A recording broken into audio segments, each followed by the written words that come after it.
Saludo a la número 2 del Partido Socialista, Elena Valenciano. Muy buenos días, señora Valenciano.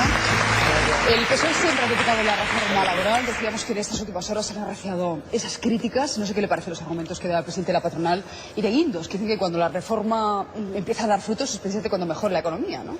Ya, el problema es haber hecho una reforma laboral tan tremenda como esta en un momento de recesión económica, porque esta reforma laboral lo que hace es abaratar mucho el despido y no facilita en absoluto la negociación entre trabajadores y empresarios, con lo cual los empresarios han decidido despedir. Entonces, despedir en un momento de dificultad económica como este es grave, es muy grave, porque vamos a no poder crecer precisamente por el volumen de desempleo que tenemos. Es una especie de círculo vicioso, ¿no? En la medida en que la gente está sin empleo, y no solo sin empleo, es que también han bajado muchísimo los niveles de protección de los desempleados. Pues la gente no tiene dinero para consumir, no se consume y por lo tanto la economía no crece y estamos en un círculo vicioso que lo único que hace es empobrecer a masas enormes de la población española sin que veamos una perspectiva de salida. ¿Va a pedir un cambio en la reforma laboral el Partido Socialista? Bueno, nosotros hemos presentado una reforma laboral alternativa en su momento y hemos recurrido la reforma laboral al Tribunal Constitucional. Creemos que es un error completo, porque lo que dice el señor Rosell, bueno, tal vez tenga algún sentido planteárselo en un momento de estabilidad económica, pero desde luego no en un momento de crisis tan profunda como esta, ¿no? Sí, desde luego, la alternativa para nosotros es una reforma laboral acordada, para empezar, porque no solo es mala esta reforma laboral en términos de empleo, en términos de protección de los trabajadores, de seguridad de los trabajadores en la negociación con los empresarios, es que además es una reforma laboral no acordada con nadie, con lo cual, en un momento como este, esta unilateralidad en la que se empeña el gobierno a la hora de tomar decisiones también es muy mala, porque es el consenso entre trabajadores, empresarios y gobierno el que nos ha dado los mejores años de paz social. Entonces, lo primero que le decimos al gobierno es que se siente a acordar con empresarios y sindicatos y fuerzas políticas y que entre todos veamos cómo, por lo menos en los 2 próximos años, podemos hacer para frenar esta sangría. Convendrá usted conmigo que no ha estado muy atinado un dirigente socialista de Huelva que hacía este comentario sobre la ministra Báñez. La ministra debe de dedicarse a otras cosas. Yo creo que Fátima Báñez estaría mejor en San Juan del Puerto haciendo punto de cruz que llevando una cartera como la del empleo, que ya vemos cómo le está yendo a los españoles. Creo que la peor ministra de empleo que puede tener un gobierno. Bueno, lo del punto de cruz sobraba, ¿no? Sí, desde luego.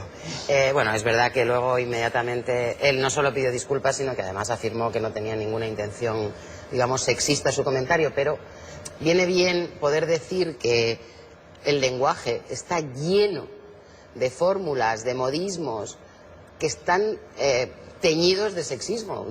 ¿Por qué? Porque el lenguaje no es más que el reflejo de la cultura y la cultura es muy, muy machista.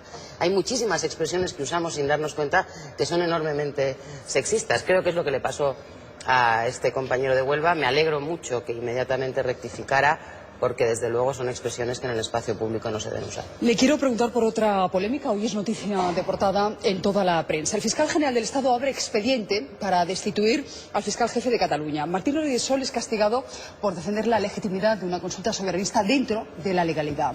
Ayer quiso matizar sus palabras, le vamos a escuchar enseguida, pero el cese se da ya por hecho. Y el caso es que el fiscal jefe catalán fue nombrado por Torres Dulce, pero ambos chocaron rápidamente, hace unos meses, cuando Rodríguez Sol abrió una investigación contra el mundo por esos famosos papeles de la UDEF sobre Artur Mas.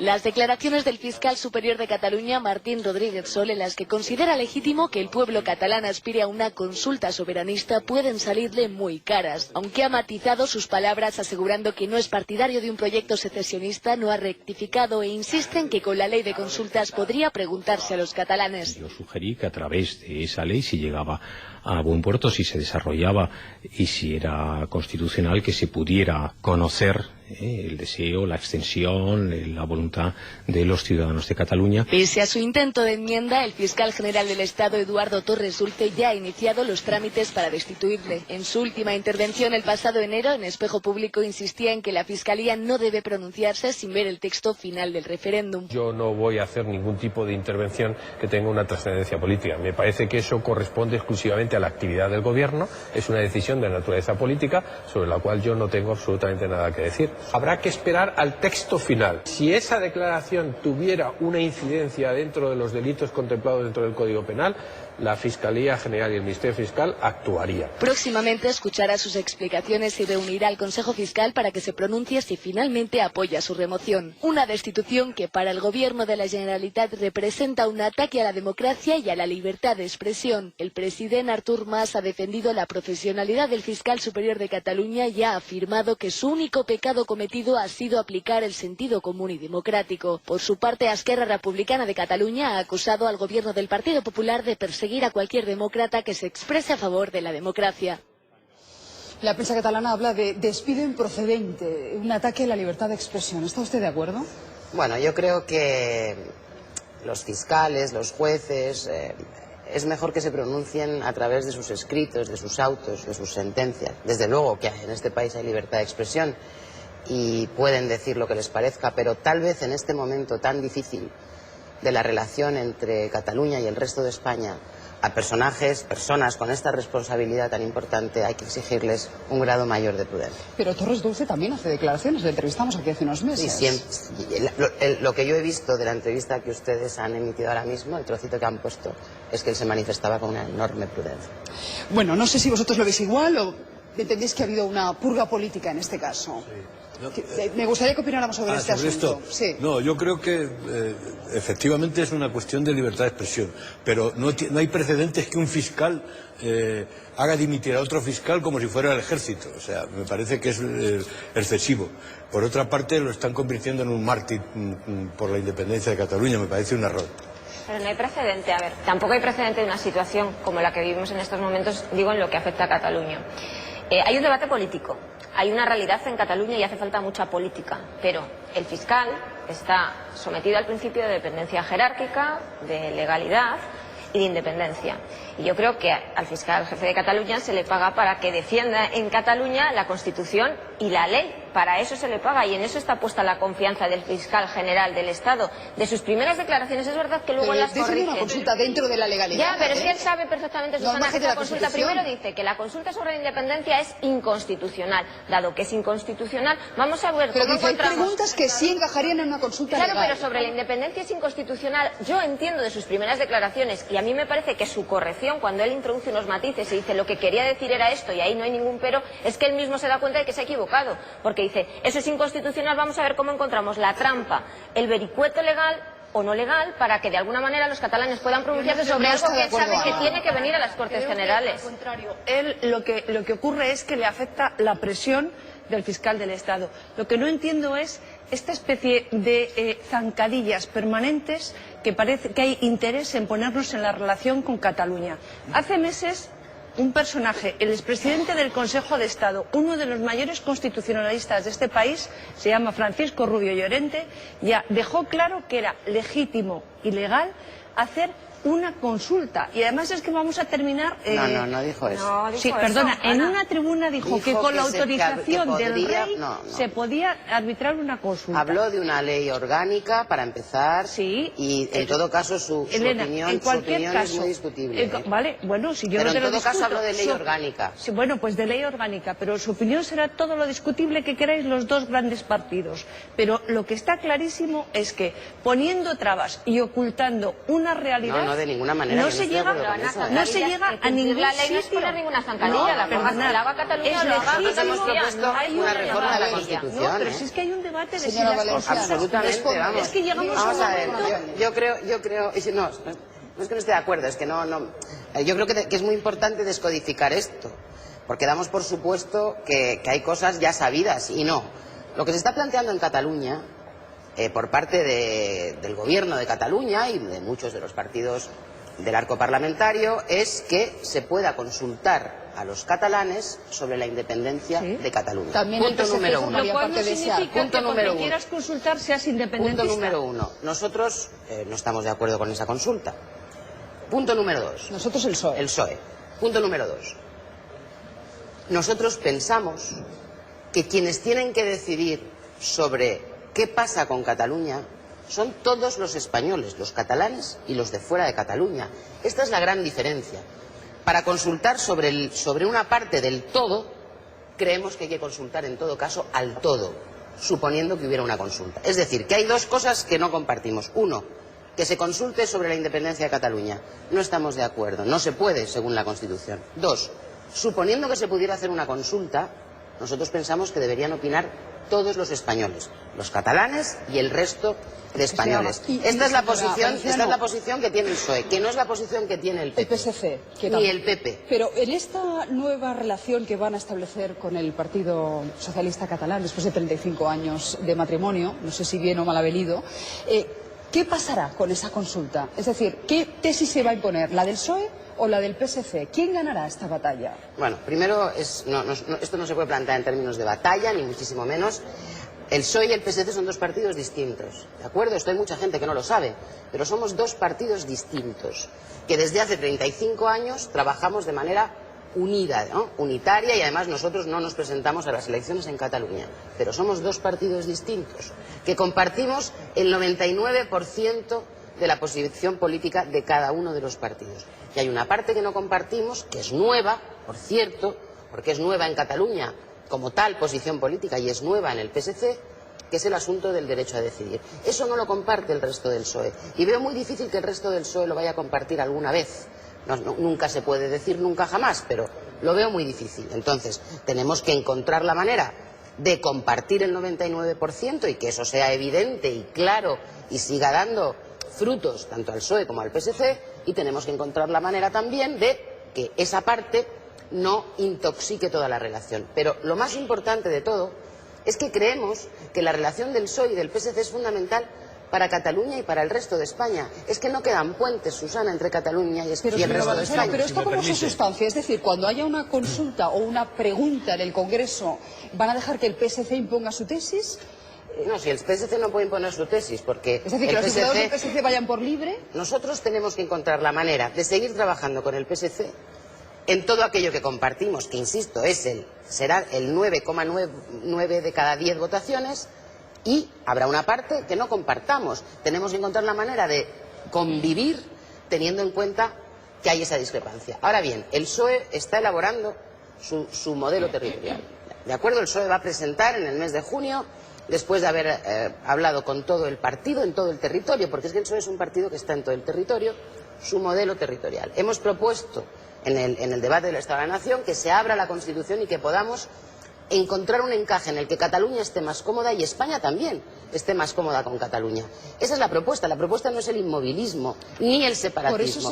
La propuesta es la Constitución. La conferencia que tenía que dar hoy Griñán respecto al federalismo, porque están ustedes todavía evaluando y estudiando asunto. Estamos desde luego estudiando este asunto. La conferencia, el acto que tenía el señor Griñán hoy aquí es la presentación de un documento que ya existe y que el señor Griñán ya ha presentado. Simplemente no lo presenta ahora en Madrid, pero ya lo ha presentado. Es decir, que lo puede consultar todo el mundo. En todo caso, el PSOE dice que no podemos estar parados, porque como dice Ana Cañil, es verdad, hay un problema en Cataluña. Creemos que la manera de resolverlo es que el mismo consenso constitucional que construyó la Constitución se siente a ver este encaje, cómo podemos hacerlo, no solo para Cataluña, porque se han desarrollado muchísimo las comunidades autónomas después de que se aprobara la Constitución. Vamos a ver cómo encajamos un modelo territorial en España que tenga una vía federal, y en ese contexto está también el debate con el PSC. Usted habla de un problema en Cataluña, también lo tienen en Galicia, porque a la ofensiva catalana se une esa petición de primarias en Galicia que hacía Paco Vázquez. Bueno, ahora nos lo aclara. Tomás Gómez le apoya, el líder madrileño. Yo les aplaudo, les apoyo. Yo creo que han abierto un nuevo camino en el Partido Socialista. Y desde luego voy un poco más lejos. Yo estoy convencido que a partir del proceso en Galicia, todas las elecciones en las federaciones y en el propio Partido Socialista Obrero Español va a ser un militante, un voto. ¿Qué responde usted, Elena? Sí, yo estoy completamente de acuerdo con Tomás Gómez, pero vamos, no ha convocado primarias el señor Vázquez, Pachi Vázquez, no ha convocado primarias. Es que hay un poco de confusión con eso. Pachi Vázquez lo que ha decidido es hacer una consulta a los militantes sobre el próximo secretario general. Esto es una cosa que tiene que ver con la elección del secretario general.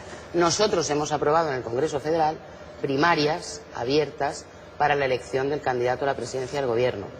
Esto lo aprobamos en el Congreso de Sevilla. Esta fue una propuesta de Rubalcaba para que todos los ciudadanos puedan decidir, puedan votar a la hora de decidir quién es el candidato del PSOE a la presidencia del gobierno. Será el primer partido que lo haga en España, esto se ha hecho en Francia, se ha hecho en Italia y es la fórmula habitual de los americanos. Pero lo vamos a hacer por primera vez en España, es decir, que cualquier ciudadano progresista que quiera opinar podrá votar al candidato del PSOE a la presidencia del gobierno como candidato, le digo. Lo que ha propuesto el partido en Galicia es hacer una consulta a los militantes sobre quién preferirían que fuera el secretario general. Y esto nos parece bien, hay que ver cómo encaja eso en las normas del PSOE, que nos hemos dado todos y que son democráticas porque las hemos votado todos. Hay que hablarlo con el resto del partido también. Y yo digo que más que una consulta, lo que los militantes tienen que hacer es decidir. Hay que encontrar la fórmula para que esa decisión sea una decisión directa, vinculante, de tal manera que no suceda como por ejemplo sucedió en el Congreso Federal con la delegación de Madrid, ¿no? La delegación de Madrid que encabezaba Tomás Gómez llegó al Congreso Federal de Sevilla sin saber muy bien a quién iban a votar, ¿no? Lo decidieron allí mismo en el Congreso. Bueno, esto tal vez habría que modificarlo, porque si los militantes quieren que sea uno el secretario general, el delegado debería tal vez tener un mandato obligatorio. Turno de preguntas, venga. Señora Valenciano, muy buenos días. Hola. Hay quien dice que en España hay dos reinas y dos partidos socialistas. Y por otra parte, el otro día un dirigente del Partido Socialista me dijo a mí, vamos, a más periodistas, aunque fuera off the record, que el Partido Socialista estaba en una situación parecida a la de la dictadura de Primo de Rivera. ¿Usted cree que el señor Rubalcaba, que yo considero un gran político, aguantará estas embestidas? ¿Cómo contesta usted a estas preguntas, a estas dudas? Mire, yo creo que nosotros, el señor Rubalcaba y el Partido Socialista está haciendo un trabajo riguroso, honesto y sincero.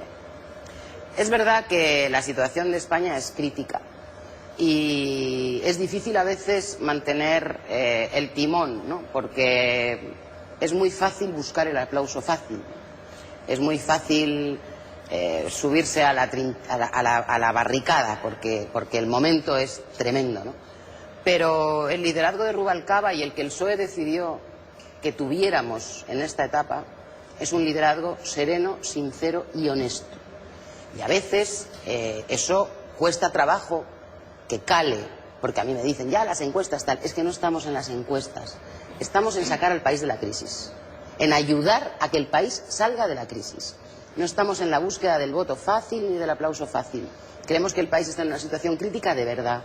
Creemos que podemos estar poniendo en riesgo el futuro de España en este momento con la política que está haciendo la derecha europea y la derecha española. Creemos además que en este momento el partido de gobierno está atenazado por un caso tremendo de presunta corrupción generalizada durante años. Del caso Bárcenas. No, pero es que eso se añade a la crisis que nosotros creemos que hay en este momento. Entonces, Rubalcaba, ¿qué dice? Rubalcaba dice, uno, hay que cambiar la política económica y recuperar la cohesión social y el consenso social. Dos, hay que reformar la democracia, hay que ajustar la democracia a los nuevos tiempos. Tres, hay que ajustar el modelo territorial español. Y cuatro, hay que reformar la Constitución para que todo eso sea posible. Esa propuesta es la propuesta de mayor calado que se ha hecho en España desde la transición. Que es difícil porque no es el gesto exagerado, porque no... Pues es posible, pero nuestra responsabilidad, creemos, es mantener ese tipo de liderazgo. Y sí, vamos a aguantar, entre otras cosas, porque es lo más serio, lo más sólido y lo más de verdad que hay en el PSOE. Cuando habla de quienes buscan el aplauso fácil, ¿está pensando en alguien en concreto? No, hablo en algunos políticos. ¿Carme Chacón, por ejemplo, o no? No. Vale, no. En absoluto. Estoy hablando de que hay dos maneras de hacer la política en este momento. Mire lo que ha pasado en Italia, ¿no? Uno puede hacer populismo exagerado y tal vez subir en las encuestas, pero no creo que eso ayude nada al país. Estoy hablando de nuestros adversarios, por supuesto. Vale. Le quiero preguntar también por el caso Bárcenas. Nos quejábamos antes del silencio en el PSOE, decíamos que solo usted da la cara, que Alfredo Pérez Rubalcaba lleva muchos días callado. Pero ¿cómo pueden decir eso? Si salió el domingo, hoy es martes. Pues poco nos parece, porque pero vamos es a ver, que muchas veces cuando le preguntamos se remite a Elena Valenciano. No, eso ha pasado una sola vez. A ver, Susana. Está bien, ¿no? Y además me hace... Griñán ha suspendido la conferencia, me lo ha reconocido, no sé si por motivos de agenda. Bueno, Griñán ha suspendido la conferencia, pero Griñán también sale muchísimo. Pero, si algo no le pasa a Rubalcaba, es que no sale. Es más, mi pelea es que salga menos. Hombre, claro, pues porque no hay ningún líder político que esté sometido a la exposición a la que está sometido Rubalcaba desde hace 2 años, día sí y día también. Porque hay mucha gente en el PSOE... Pero cuando uno está en la oposición tiene que salir mucho, ¿no? Usted compare las veces que salía Rajoy cuando estaba en la oposición, por cierto, a sacudir al país a diestro y siniestro, y las veces que ha salido Rubalcaba. Yo sugiero que alguien haga el balance y ya verá cómo lo triplicamos. O sea que usted me diga que no salió Rubalcaba porque hoy es martes y va a salir ahora por la mañana, y salió el domingo, o sea que el único día que no ha salido es el lunes. Bueno, también tiene derecho a descansar el señor Rubalcaba. Sí, va a hablar finalmente, vale. Bueno, donde hay silencio absoluto en estas últimas horas es en el PP. Nadie quiere hablar del ex tesorero. Y ahí, en el PP, dan la callada por respuesta. Incluso se llegó a suspender la habitual rueda de prensa de todos los lunes tras la reunión del Comité Ejecutivo. Hoy El Mundo publica que la dirección está paralizada. La tan anunciada demanda colectiva no termina de presentarse. Según este periódico, habría dirigentes del partido que no querrían que la querella fuera directamente a por Bárcenas. ABC cuenta que tampoco tienen claro si demandar o no a los medios de comunicación que publicaron los famosos papeles. ¿Y qué medios? ¿Si El País o todos los demás? Bueno, Carmen, tú cuentas en La Razón que Génova está dividida sobre este asunto. Sabemos que en las últimas horas ha habido una reunión entre María del Cospedal y el ministro Gallardón. A ver, el domingo por la tarde estaba hecho. Daban por hecho que el lunes se formalizaba la presentación de las acciones judiciales o la acción judicial, la demanda. El lunes comité de dirección, y la explicación de que no salga nada es porque los portavoces que deberían haber salido, que es la secretaria general o en todo caso el responsable de comunicación, Carlos Floriano, entiendo yo que no quieren dar la cara sobre lo que está la decisión interna, que es aguantar un poco más. ¿Por qué? Pues el debate está precisamente en con qué contundencia en esa demanda, en esa acción judicial, se va contra Bárcenas. Hay dos sectores. Uno, que es el que encabeza la secretaria general, que es la que siempre ha defendido y ha sostenido que en esa acción judicial se tiene que mencionar expresamente al extesorero del PP, y otro sector de otros veteranos dirigentes que están también en esa dirección del Partido Popular, que entienden que una vez, o que defienden que una vez que Bárcenas ha ido a la Fiscalía Anticorrupción y ha negado que los papeles de Bárcenas eran suyos y demás, bueno, pues no le metamos. Hay argumentos jurídicos y cada uno da sus argumentos jurídicos, pero yo creo que el componente político es evidente, que no es lo mismo una demanda donde esté Bárcenas, donde aparezca Bárcenas, o una demanda en la que no aparezca Bárcenas. Posición intermedia, Susana. Bueno, pues que se presente una demanda por parte del Partido Popular, que eso también es lo que se ha trasladado a Moncloa, y que Moncloa lo estudie, porque aunque el presidente del Gobierno, como presidente del PP, no lo va a firmar, pero es el presidente del PP. Posición intermedia, que sea contra el país, contra el autor o autores de los papeles que el diario El País imputa al extesorero del PP, que es el señor Bárcenas. Esa es una cuestión. Otra es si es una demanda individual única por parte del PP, o si cada uno de los dirigentes afectados presentan sus demandas. Lo último que se planteó es que se sumasen a título individual, pero a la demanda del PP. Vamos, que no se ponen de acuerdo, ¿eh? Y que lo va a coordinar el ministro de Justicia. La noticia que yo tengo y que hoy publico es que Bárcenas está alucinado porque dice que sigue ardiendo la mecha de la dinamita y nadie pone el pie encima. Y Bárcenas... ¿Quién debería poner el pie encima de la mecha de la dinamita? No, la única que lo pone, la que lo acelera es la Cospedal. Según Bárcenas, la Cospedal quiere quedarse con todo y es la única que se ha querellado contra Bárcenas y lo ha denunciado en Toledo. Los demás no tienen valor, no pueden. ¿Por qué? Yo pienso que porque están cogidos. Pero Raúl, a la mecha de la secretaria general, el propio Bárcenas le ha encendido, le ha puesto fuego. Bueno, quiero decir que al final yo estoy de acuerdo contigo en que la iniciativa hasta ahora la lleva Bárcenas y que la mecha la tiene que encender la dirección del Partido Popular, el PP como partido. La Cospedal es la que está teniendo una postura más activa contra Bárcenas. Pero a ver, yo primero quiero decir que este asunto de Bárcenas se puede afirmar esto de que la realidad supera la ficción. Si esto fuera una novela negra, mezcla de vodevil, diríamos que exagerado el autor, ¿no? Porque no pueden pasar ya más desgracias.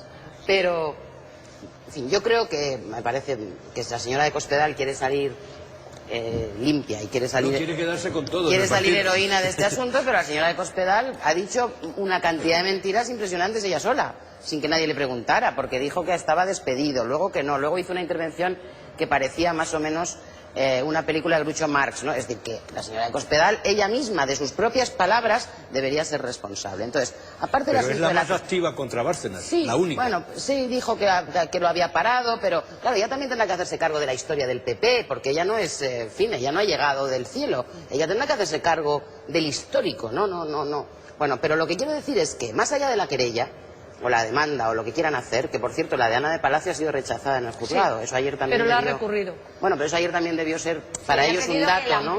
Sí. Yo creo que lo que le ha trasladado Entonces, es aparte de la amplía querella o tal, que a mí me parece que bueno, que ya ellos verán, yo creo que el presidente del gobierno se tiene que librar de este señor, que por lo visto es un golfo, ¿no? Yo creo que en eso podemos estar todos de acuerdo. El presidente del gobierno no puede estar atenazado por un golfo como este, no puede ser. Pero más allá de la querella y de lo que hagan los tribunales, que algún día se sabrá la verdad, porque en este país funciona el Estado de Derecho y dentro de unos años, el problema es que serán muchos, sabremos la verdad. Hay un problema político, y es que tendrán que sentarse a explicar cuál es la relación del PP con Bárcenas, cuál ha sido la verdadera relación del PP con Bárcenas en los últimos años. Es decir, que yo separo claramente la intervención de los tribunales, de los jueces, de los fiscales, etcétera, de lo que es la explicación política, que es la que no han dado. Y aquí tiene que quedar claro que el presidente del gobierno ni tiene miedo, ni le chantajea un golfo como Bárcenas, y eso no está quedando Ana, claro, y yo lo la siento, palabra. porque a mí no me parece nada bien que un golfo así pueda estar chantajeando al presidente del gobierno o condicionando al presidente. También a Juan Rosella, el presidente de la patronal, sobre los empresarios que aparecen en esos famosos papeles de Bárcenas. No pierdan detalle de lo que dice sobre esos empresarios Juan Rosella en el programa Salvados. ¿Qué responsabilidad tiene la gran empresa, el gran empresariado de este país en los casos de corrupción? Bueno, habrá que preguntárselo a todos y cada uno de los que supuestamente aparecen. Muchos de ellos pues ya han contestado de que de ninguna de las maneras que no han sido. Tengo la sensación que el político está pringando mucho más que el empresario, que también está implicado en casos de corrupción. Aquí está pringando todo el mundo. Digamos, y además es que es bueno que pringuen. Los que lo han hecho mal, pues que pringuen, punto, rayo final. Usted lleva muchos años en esto, en diferentes organizaciones empresariales, siendo empresario. ¿Ha visto casos de corrupción de cerca? Los he intuido. Verlos no, porque si los hubiese visto me hubiese ido al juzgado. ¿Y qué ha intuido? Financiaciones. Las he intuido, pero no las puedo demostrar, ni las puedo decir, ni las puedo certificar. ¿Se han confirmado luego sus intuiciones? Muy difícil, porque la mayoría de veces se queda todo en nada, porque es dificilísimo de probar las cosas. ¿El gran empresario español no corrompe al poder? Espero que no lo haga. ¿Usted cree que lo hace? Es que el día que me lo demuestren, sí. Si mientras no me lo demuestren, no. ¿Usted ahora pondría la mano en el fuego por alguno de sus socios? Yo no pongo la mano en el fuego por nadie. Por nadie. ¿Tiene usted la mosca detrás de la oreja respecto a algunos empresarios? Bastantes moscas. Bastantes moscas. Pero como yo si no tengo pruebas no digo nada. Bueno, es que es realmente surrealista. O sea, Joan Rosell dice que ha intuido que podía haber casos de corrupción, cuando el presidente de la patronal, el anterior, Gerardo Díaz Ferrán, que el señor Rosell era miembro de la ejecutiva de esa patronal COE, está en la cárcel. Jordi Évole no sabe, cuando le ha hecho la entrevista, es obvio porque si no lo hubiera metido, que el señor Arturo Fernández acaba de decir que va a seguir seguramente en sus cargos y que en la CEPIME de Madrid puede convocar elecciones, pero que probablemente seguirá de vicepresidente de la COE.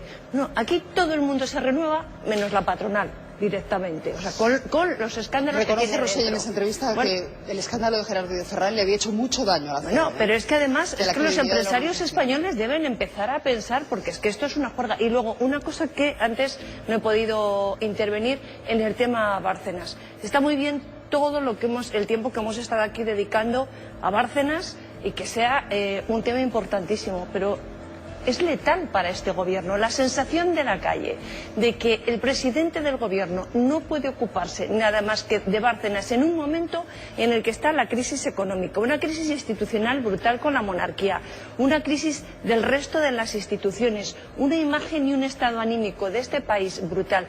Que el presidente del gobierno siga dando la sensación de estar chantajeado y atrapado por un personaje como Bárcenas, bueno, es que es letal. Oye, dejadme que le pregunte antes de despedir a Elena Valenciano por su salida de Twitter. ¿Qué ha pasado, señor Valenciano? Porque usted era muy activa en las redes sociales, yo le seguía, y de un día para otro, este pasado fin de semana, nos dice que se va, porque puede defenderse a sí misma, pero no puede defender a sus hijos. Sí, bueno, ha habido algunos episodios muy desgraciados, lamentables en el último mes, ¿no?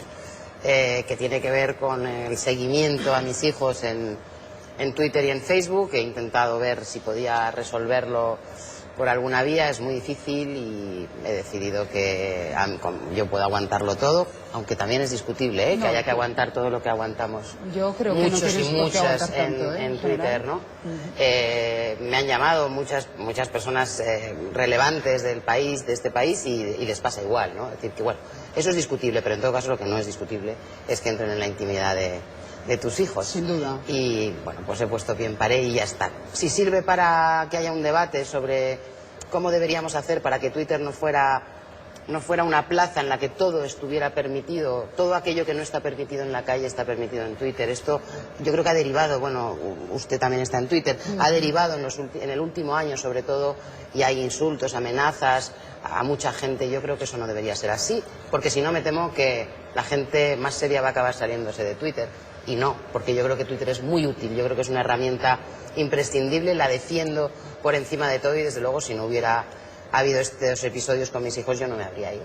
Pues de verdad que lo sentimos, que se haya tenido que ir. Gracias. Hasta la próxima. Hasta la señora próxima. Valenciano. Hasta la Gracias. próxima. Bueno, nosotros seguimos, nos vamos a la bolsa.